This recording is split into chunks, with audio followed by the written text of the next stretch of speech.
Pemirsa, harga beras selangit, ekonomi rakyat makin terjepit.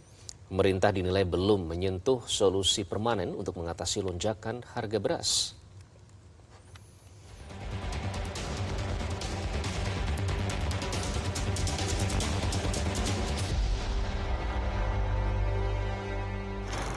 Cuma tadi dapat berasnya. Berasnya dapat, tapi lah capek. Tuh rame-rame di situ lah berdesak-desakan sampai pingsan kami nih. Tapi harganya sama baik dengan di mall. Ini 72 beras kita. 72? Iya, kalau yang SPHP tadi 54. Oh, ini premium tapi Iya, ini 72 sama baik harganya dengan di. nggak ada kurangnya. Nggak ada kurang. Rusmida bersama ratusan warga kota Jambi lainnya terpaksa antri panjang hingga berdesakan demi beras murah dari Bulog pada Kamis siang. Entah sampai kapan potret warga berdesak-desakan untuk beli beras murah seperti ini terjadi. Pemerintah menyebut El Nino menjadi penyebab defisit beras, tapi saat ini pemerintah menyebut tengah menggencarkan produksi sehingga masyarakat diminta untuk tidak panik. Januari dan Februari tahun 2024 ini, produksi versus konsumsi kita minus 2,8 juta ton. Terkait dengan hal ini, memang kami close coordination dengan Menteri Pertanian yang hari ini dengan jajaran bekerja keras untuk melakukan tanam. Ya. Jadi tanam itu harus minimal 1 juta hektar, sehingga yang didapat panennya 2,5 juta ton per bulan. Dan ini confirm memang harus dikerjakan. Kemarin sempat tertunda tanam karena ada climate change, El Nino di akhir tahun. Pernah ada polemik bahwa pemerintah melakukan impor, rezim impor, dan lain-lain itu sebenarnya terbantahkan hari ini.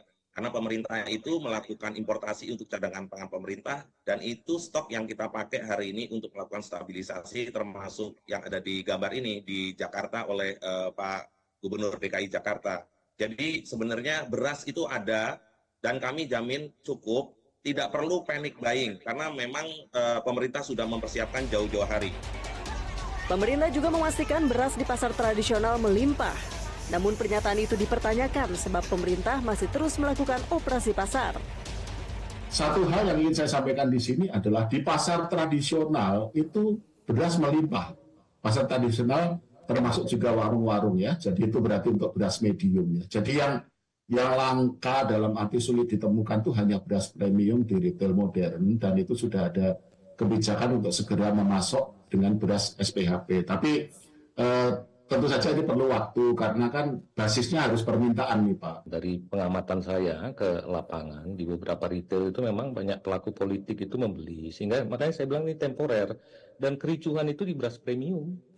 Sehingga ketika kemudian orang mau beli beras premium di retail tidak ada. Ketika retail market itu mau membeli, karena ini di luar rencana stok mereka, mau membeli lagi tapi harga udah tinggi. Ini yang kemudian ribut gitu ya. Nah, kemudian harga dirasa mahal. Pelan-pelan efeknya juga di tradisional juga mulai naik, walaupun juga Bulog saya lihat terus membanjiri. Jadi Pak Edi, kalimatnya ambigu kalau dinyatakan di tradisional itu melimpah, tapi satu sisi kita terus operasi pasar gitu ya. Kemudian seolah-olah dari warga yang menyatakan harga naik kita tepis. Kalau menurut saya memang ada reaksi-reaksi spontan seperti ini, bukan berarti kemudian ini akan terjadi kelangkaan jangka panjang, apalagi nanti mau panen gitu.